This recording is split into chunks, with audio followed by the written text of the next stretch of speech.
100 टुकड़े करके हमने देखे हैं।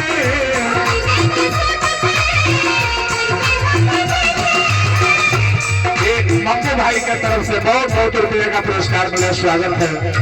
और कहना चाहूंगा आईने के 100 टुकड़े करके हमने देखे हैं।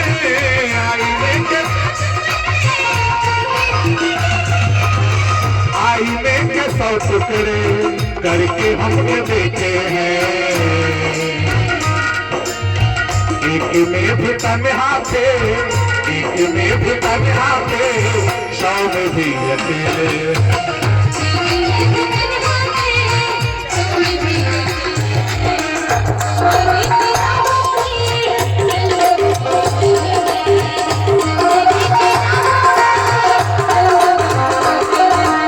हमारे मम्मू यादव भैया को सही हजारों रुपया का पुरस्कार है, स्वागत का अभिनंदन का शुभकामना बा। लेकिन धर्मेंद्र भैया के फरमाइशी गीत रहा माई वाला, ओकर आखिरी लाइन हम रखे जा रहा बानी का जग में अमरुदा माई की कहानी।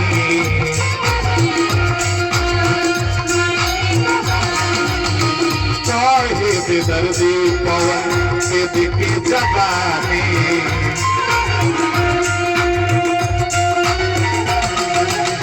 चारों धाम बसे माई के चरण में।